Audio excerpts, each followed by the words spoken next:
வணக்கம். நான் உங்கள் ஆகாஷ் சுதாகர். இந்த ஊடகம் மூலியமாக உலக மக்களை சந்திப்பதில் நான் பெருமை கொள்கிறேன். கேன்சர், புற்றுநோயை பற்றி பல பதிவுகளை நான் தொடர்ந்து இந்த ஊடக வாயிலாக சொல்லிக்கிட்டே இருக்கேன். இதில் இப்போ என்னன்னு கேட்டிங்கன்னா, கேன்சர் வராமல் இருக்க என்ன செய்யலாம் அப்படிங்கிற ஒரு கொஸ்டின் மார்க் எல்லாரும் கேட்குறாங்க. சரி, கேன்சர் ஏன் வருது அப்படிங்கிற ஒரு கேள்வியே நம்ம உள் வாங்கணும். அது வராமல் இருக்க என்னென்ன பண்ணணுமோ அதை பண்ணலாம். ஒரு 4-5 விஷயம் இருக்குது. பேசிக்காக நம்மளுடைய பாரம்பரியம். நம்ம ஒருத்தங்களுக்கு புற்றுநோய் வருது அப்படின்னா அப்பன், தாத்தன், முப்பாட்டேன் இவனுங்களுக்கு யாருக்காவது இருக்கா அப்படிங்கிறது நம்ம ஒரு சர்வே பண்ணணும். நம்மளுக்கு தெரியாட்டியும் நம்ம உறவு முறைகள்கிட்ட கேட்டு தெரிஞ்சுக்கணும். தாத்தாவுக்கு இருக்கிறது அப்பாவுக்கு வந்திருக்கலாம், அப்பாவது பிள்ளைக்கு வரலாம், பேரனுக்கு வரலாம். ஸோ இது ஒரு வம்சாவளி தொடர் நோயாக கூட இருக்க வாய்ப்பு அதிகம். ஸோ அப்படி இருக்கும்போது இப்படித்தான் வருது புற்றுநோயெல்லாம் சொல்லலாம் முடியாது. 2வது விஷயம், உணவு பழக்க வழக்கம். நம்ம சாப்பிட்ற அரிசியிலேருந்து காய்கறிகள்லேருந்து எல்லாமே இன்றைக்கி பூச்சிக்கொல்லி மருந்து அதிகம். அது ஒரு கட்டத்துக்கு மேலே போச்சுன்னா ஸோ அது உள்ளுக்குள்ளே நம்மளுடைய பாடி ஸ்பேர் பார்ட்ஸை காலி பண்ணும்.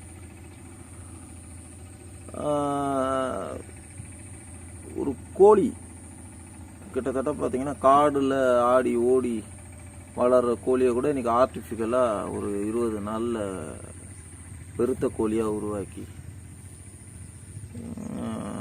பிராய்லர் சிக்கன் எங்கே பார்த்தாலும் இருக்குது. அது ஏதோ ஒரு டேப்லெட்டை போட்டுவிட்டு தான் அதை உருவாக்கி விட்றாங்க. அப்படின்னு பார்த்திங்கன்னா புற்றுநோய் இயற்கையாக வருதான்னு பார்த்திங்கன்னா கிடையாது. அது ஒரு செயற்கை. அந்த செயற்கை காலப்போக்கில் இயற்கையாக தொடர்ச்சியாக வந்துக்கிட்டு இருக்கு. நான் ஏற்கனவே சொன்னேன், வம்சாவளி. 2வது உணவு பழக்க வழக்கம். 3வது நம்ம வாழ்வியல் முறை. போடக்கூடிய சில்பரில் இருந்து, கட்டுற வேட்டி சட்டையிலேருந்து, தலையில் போடுற ஷாம்புல இருந்து, முகத்தில் போடுற சோப்பில் இருந்து எல்லாமே இன்னைக்கு ஆர்டிஃபிஷியலாக தான் கிடைக்குது, நேச்சுரலாக கிடையாது. ஸ்கின் கேன்சர் கால் கையில் எதனால் வருது அப்படின்னா போடுற சில்பரு, போட்டுக்கிற சோப்பு.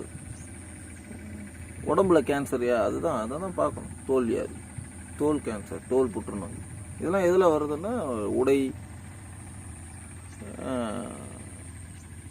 காலனி, நம்ம வாழ்ந்துக்கிட்டு இருக்கிற ஒரு சுற்றமைப்பு, எல்லா இடத்துலையும் இருந்தும் கேன்சர் வரும். குடிக்கிற தண்ணிக்குள்ளே பார்த்தீங்கன்னா ஒரு கட்டத்து மேலே தோல் வியாதி அதிகமாகும். தோல் வியாதி அதிகமாகச்சுன்னா அது ஒரு கேன்சர் சிஸ்டமை அதுவே உருவாக்கி விட்டுரும்.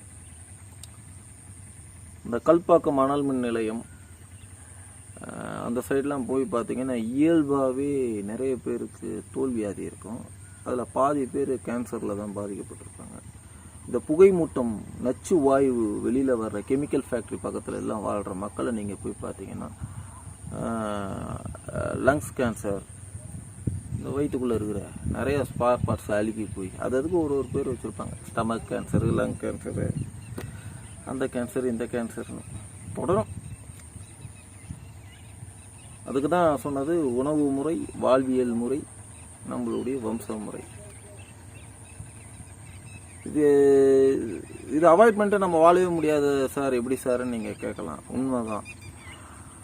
இயற்கை அழிந்து விட்டது, செயற்கையோடு தான் நம்ம வாழ்ந்துக்கிட்டு இருக்கோம். முடிஞ்ச அளவுக்கு ஒரு டீ கடைக்கு நம்ம போகிறோன்னா பக்கத்தில் இருக்கிறவங்க சிகரெட் ஊதி தள்ளுவான். சிகரெட் பிடிக்கிறவனுக்கு மட்டும்தான் கேன்சர் கிடையாது, அந்த புகையை சுவாசிக்கிற நமக்கும் புற்றுநோய் 100% வரும். ஒரு பிளாஸ்டிக் பேப்பரை எரிக்கிறவனுக்கு தான் அந்த புற்றுநோய் வரும்லாம் கிடையாது. அவன் எரிச்சிட்டு ஓடி போடுவான். அதை சுவாசிக்கிற நமக்கு தான் அதிகமாக புற்றுநோய் வரும். ஒருத்தன் 2 வீலரில் போகிறான், அந்த 2 வீலர்லேருந்து அதிகப்படியான கரும்புகை வெளியில் வரும். அந்த சிக்னலில் பின்னாடி இருக்கிற நம்மளுக்கு கேன்சர் வரும். ஸோ இதில் எத்தனை பேருக்கு தெரியும்?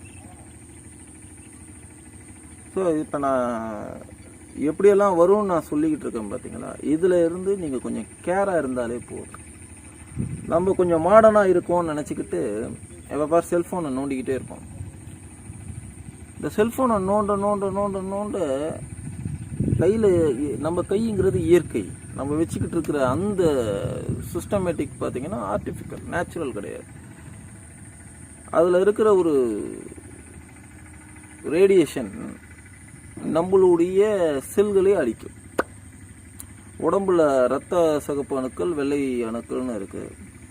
இந்த ரேடியேஷன் பவர் ஆர்டிஃபிஷியலாக நம்ம உடம்புல தீண்ட தீண்ட தீண்ட ஒன்று அது ஏறும், இல்லைன்னா குறையும்.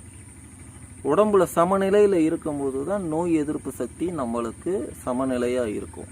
ஏதாவது ஒன்று கூட குறைச்சல் இருந்தால், அந்த வெள்ளை அணுக்கள், சிகப்பு அணுக்கள் கூட குறைச்சல் இருந்தாலே நம்ம எல்லா நோய்க்கும் நாமளே காரணமாயிடும். வராமல் தடுக்கணும் அப்படின்னா நீயும் நானும் தான் கேர்ஃபுல்லாக இருக்கும். ப்ரெக்னெண்ட்டாக இருக்கும்போது அந்த தாய்மார்கள் பார்த்தீங்கன்னா, ஏங்க வாந்தி வர மாதிரி இருக்குது, ஏப்பம் வர மாதிரி இருக்குது, ஒரு சோடா வாங்கிடுவாங்க அப்படின்றாங்க. அந்த காலத்தில் ஒரு கோலி சோடாலாம் நேச்சுரலாக இருந்தது. இன்றைக்கி கொக்கோ கோலா நம்ம குடிக்கிறோம், பெப்சி குடிக்கிறோம். அந்த பெப்சியும் கொக்கோ கோலாவையும் ஒரு 24 மணி நேரத்தில் எதுலையாவது போட்டு இரும்பையே உருக்கக்கூடிய தன்மை அதுக்கு இருக்குன்றான். ப்ரெக்னெண்ட்டாக இருக்கும்போது ஏப்பம் வரல, நான் சாப்பிட்ட கறி குழம்பு ஜீரணம் ஆகலைங்கிறதுக்காக கொக்கோ கோலா எவன் அதிகமாக குடிக்கிறானோ, பெப்சி அதிகமாக குடிக்கிறானோ, அதனுடைய நச்சுத்தன்மை வயிற்றுக்குள்ளே இருக்கிற குழந்தையை தாக்கும். அந்த குழந்தை பிற்காலத்தில் வளர வளர வளர கேன்சருங்கிறது இயல்பு அந்த குழந்தையை தாக்கிறது. இது எத்தனை பேருக்கு தெரியும்? சாதாரணமாக ஒரு இரும்பு துண்டே பெப்சி கொக்கோ கோலாவில் போடும்போது அது அந்த இரும்பு துண்டு காணாமல் போயிட்டுங்கிறான். பினாயிலோ ஆசிடோ தேவையில்லை, ஒரு பாத்ரூம் கழுவ கொக்கோ கோலாவை ஊற்று க்ளீன் ஆகிடுங்கிறான். ப்ராக்டிக்கலாக அதை செஞ்சு காமிக்கிறான். நம்ம வயிற்றுக்குள்ளே இருக்கிற கரு களையாதா? அதனுடைய வளர்ச்சி பாதிக்காதா? சொல்லுங்க. ஈஸியாக தாக்கும். ஸோ அதனால் இப்போ நான் சொன்ன விஷயம்லாம் ஒரு 2 வாட்டி திரும்ப போட்டு பாருங்கள். உங்களுக்கும் எனக்கும் புரிகிற மாதிரி தான் அதை சொல்லிக்கிட்டு இருக்கேன்.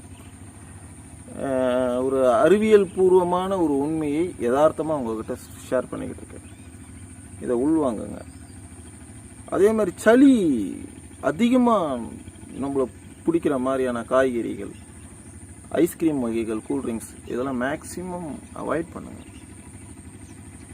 வெயிலில் உடையாந்துட்டு வந்துட்டு உடனே கூல்ட்ரிங்க்ஸ் குடிச்சிங்கன்னா அது சளி பிடிக்கும். சளி பிடிச்சதுன்னா அதில் லங்ஸில் தான் பாதிக்கும். லங்ஸில் பாதிச்சதுன்னா லங்ஸில் இன்ஃபெக்ஷன் ஆகும்.